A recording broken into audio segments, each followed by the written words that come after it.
On average, we eat an extra 600 calories a day between Thanksgiving and the New Year. That's why we all gain weight. Today, I'm gonna share with you a few of my favorite healthy holiday eating tips and how to navigate the party scene. So we're gonna talk about 5 rules. I'm gonna guarantee that you have not heard of all 5. Maybe you've heard of 1 or 2, but these are 5 rules to live by when you're navigating the holiday party scene. The first rule is the here and now rule. When you go to a party, there's gonna be a ton of food. Some things look great, some things look eh. So apply the here and now rule. If you were not at that party at that moment, would you be able to get that food? Again, maybe tomorrow? If you could get it tomorrow at the grocery store because that's where the person picked up that box of cookies, then say no, steer clear. But if it's their own homemade version of their award-winning brownies, then allow yourself the indulgence. So the goal and the idea is to skip out on things that you might be able to have later in the month, later in the year, and indulge in the things that are a limited quantity, something that you can't have if you're just at home or if all of a sudden you have a sweet tooth. Take advantage of the homemade options, and this is when I think you should indulge. Rule number 2 is you can have 2 of the 4, but never more. So what does this mean? There are 4 kind of not forbidden, but foods that, we don't look upon so highly in the health industry. And that's refined bread before your meal, starchy carbs that are filled with fat and processed foods like pasta or stuffing or mashed potatoes, alcohol, and dessert. So I want you to pick 1 or 2 of those 4 things to have if you're going out to dinner, you're going to a dinner party during the holiday season.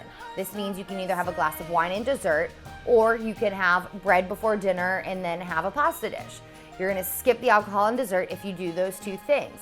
So you get to have 2 of the 4, never more. Simple? I thought so. Number 3 is not originally mine. I can't take credit for it, but it's fill up before you go to the party. So if you're a 20-something and you're watching this video, even a teenager, and you have a Friday night cocktail party, chances are the hostess or hosts are going to be serving appetizers. But at a 20-something, usually it's not gonna be the healthiest option. It tends to be the cheapest option. So it's gonna feed most people and what drunk people crave. Let's be honest, I went to a lot of those.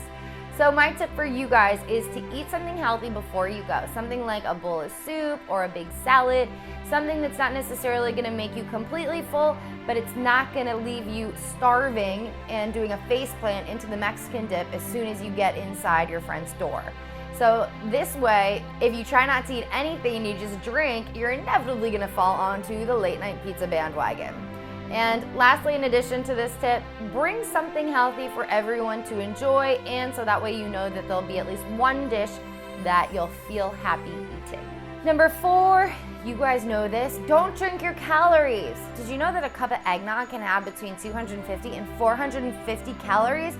That's 4.5 miles on a treadmill, 45 minutes. Woof, who wants to do that? And also, your lattes at Starbucks during the holidays are not doing your belly anything good either. Those drinks, on average, have between 250 and 450 calories, just like the eggnog. And that's what you're starting your day with. Gross.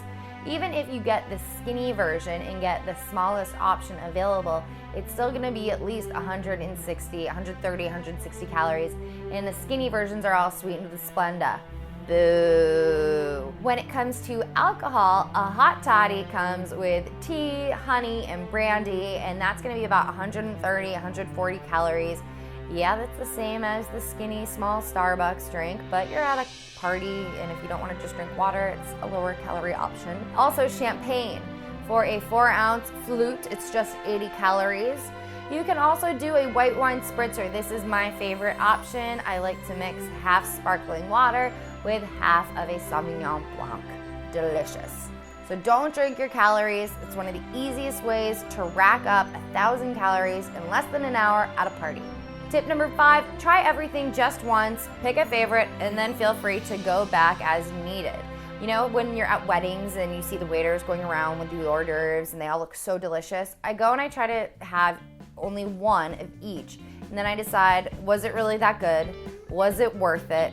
Do I want to have seconds of X, Y, or Z? How healthy are they? And you're able to kind of actually adjust and see how hungry you really are. When you're talking to people at parties and you're slowly eating, it gives your brain time to register and see how full or how hungry you actually are.